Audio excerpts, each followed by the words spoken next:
योगी आदित्यनाथ के नेतृत्व वाली प्रदेश सरकार के पशुधन विकास मंत्री धर्मपाल सिंह ने कहा कि सरकार के वित्त मंत्री सुरेश खन्ना ने अब तक का सबसे बड़ा बजट पेश किया है।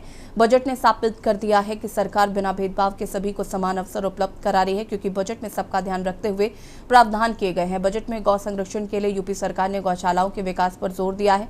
पूर्ववर्ती सरकारों द्वारा निर्धारित बजट 30 से बढ़ाकर 50 रुपये प्रति गौवंश किया गया है। साथ ही मेडिकल कॉलेज और अस्पतालों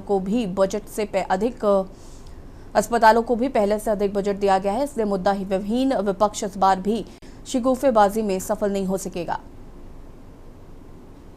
सरकार का बजट पेश हुआ और कल जिस तरीके से सभी विभागों को जो है ध्यान में रखकर ये बजट रखा गया और सबसे बड़ा बजट जो है अब तक का ये है और अंतिम बजट भी जो है इस शासनकाल का माना जा रहा है। और इस समय हमारे साथ मौजूद है धर्मपाल सिंह जी से बात करते हैं। क्या कुछ मिला पशुधन विभाग को सर, क्या कुछ रहा है, क्योंकि इस बार जो है सबसे बड़ा बजट जो है पेश किया गया। देखिए, इस बार का योगी सरकार का सर्वश्रेष्ठ बजट है और बड़ा बजट है।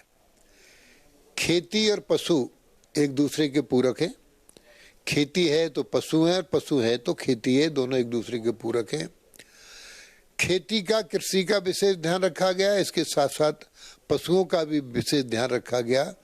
देश के प्रधानमंत्री माननीय मोदी जी ने कहा किसान की आय दोगुनी हो। किसान की आय दोगुनी आय मात्र खेती से ही नहीं होगी, पशुपालन से भी होगी।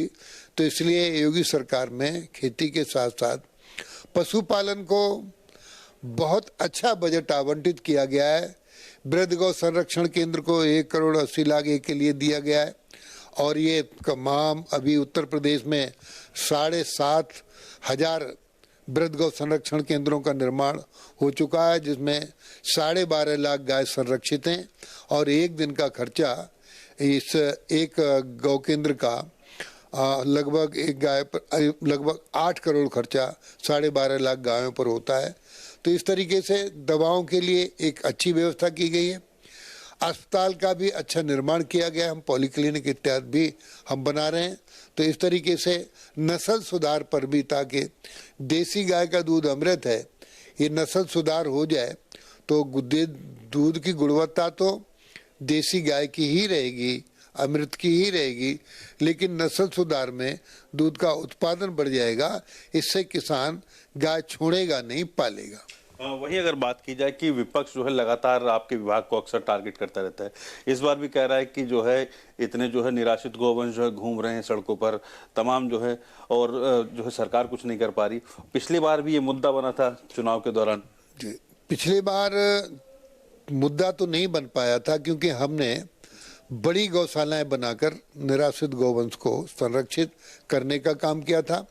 अब हम जो हमारा प्रयास है, निराश्रित गोवंश किसानों के खेतों में, सड़कों पर और गलियों में दिखाई न दे।